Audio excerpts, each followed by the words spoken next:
Assalamualaikum warahmatullahi wabarakatuh. Kaum muslimin dan muslimat, selamat datang kembali di channel ini. Semoga hari-hari kita senantiasa dalam kebaikan. Sejarah dan asal-usul perbudakan. Rik atau perbudakan sudah dikenal manusia sejak beribu-ribu tahun yang lalu dan telah dijumpai di kalangan bangsa-bangsa kuno seperti Mesir, Cina, India, Yunani, dan Romawi. Juga hal itu disebutkan dalam kitab-kitab Samawi seperti Taurat dan Injil. Hajar ibunda Ismail bin Ibrahim alaihi salam asalnya adalah seorang budak wanita yang dihadiahkan oleh Raja Mesir kepada Sarah, istri Nabi Ibrahim alaihi salam. Sarah pun menerimanya dan memberikannya kepada suaminya Nabi Ibrahim alaihi salam.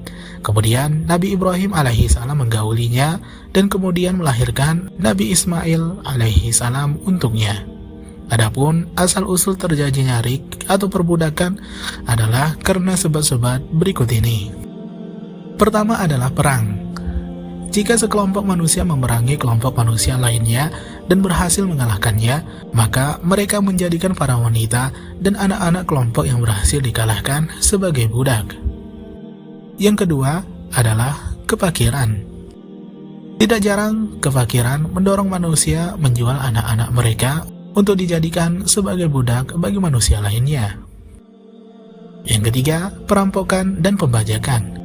Pada masa lalu, gerombongan besar bangsa-bangsa Eropa singgah di Afrika dan menangkap orang-orang berkulit hitam, kemudian menjual mereka di pasar-pasar budak Eropa.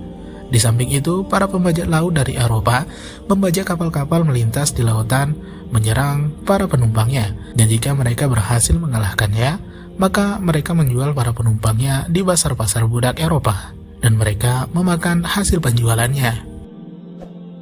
Islam adalah agama yang benar, tidak membolehkan sebab-sebab tersebut di atas, kecuali hanya satu sebab saja, yaitu perbudakan karena perang, dan hal itu merupakan rahmat bagi manusia. Pada umumnya, para pemenang perang cenderung berbuat kerusakan karena pengaruh kebencian, di mana mereka tega membunuh para wanita dan anak-anak untuk melampiaskan kebencian mereka terhadap kaum laki-lakinya yang berperang dengan mereka, yaitu dengan cara membunuh kaum wanitanya dan anak-anaknya.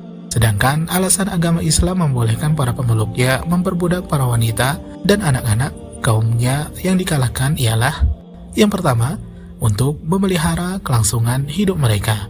Yang kedua, untuk membahagiakan dan memerdekakan mereka. Adapun terhadap para tentara laki-laki musuh, maka imam diberikan kebebasan untuk menentukan pilihannya antara membebaskan mereka tanpa tebusan atau membebaskan mereka dengan tebusan harta atau senjata atau pertukaran tawanan. Sebagaimana hal tersebut disinyalir oleh Allah Subhanahu wa taala dalam firman Allah Subhanahu wa taala yang bunyinya, "Apabila kamu bertemu dengan orang-orang kafir di medan perang, maka pancunglah batang leher mereka, sehingga apabila kamu telah mengalahkan mereka, maka tawanlah mereka, dan sesudah itu kamu boleh membebaskan mereka atau menerima tebusan sampai perang berhenti." Surah Muhammad ayat keempat. Masih adakah budak atau hamba sahaya saat ini? Di masa sekarang ini, tampaknya kita kesulitan untuk memiliki budak, sebab sudah tidak ada lagi sistem perbudakan. Dimanapun di muka bumi ini, tidak akan menemukan pasar budak yang legal dan diakui secara hukum resmi. Kalaupun ada, sebenarnya cuma perdagangan manusia atau human trafficking yang diperangi oleh semua hukum yang ada, dan tentu saja status hukumnya bukan budak. Jadi Anda tidak bisa datang ke wilayah konflik untuk sekedar membeli budak dari kalangan tawanan perang. Kalaupun komandan perang itu memang buka lapak dan kios budak yang dijual, tetap saja jual beli manusia itu ilegal untuk ukuran zaman sekarang. Apakah ayat Al-Quran tentang halalnya budak sudah dihapus? Para ulama di masa sekarang ini berbeda pendapat. Sebagian dari mereka mengatakan hukum-hukum terkait budak sudah tidak berlaku lagi di masa sekarang. Alasannya karena perbudakan sudah hilang dari muka bumi. Namun sebagian kalangan mengatakan bahwa hukumnya tidak dihapus, sebab penghapusan hukum syariah itu hanya boleh terjadi di masa Rasulullah SAW saja, yaitu selama wahyu belum berhenti turun.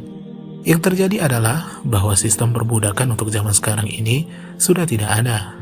Oleh karena itu, hukum-hukumnya sementara tidak terpakai, tetapi bukan berarti hukum-hukum itu dihapus. Demikianlah sejarah singkat asal-usul lahirnya perbudakan.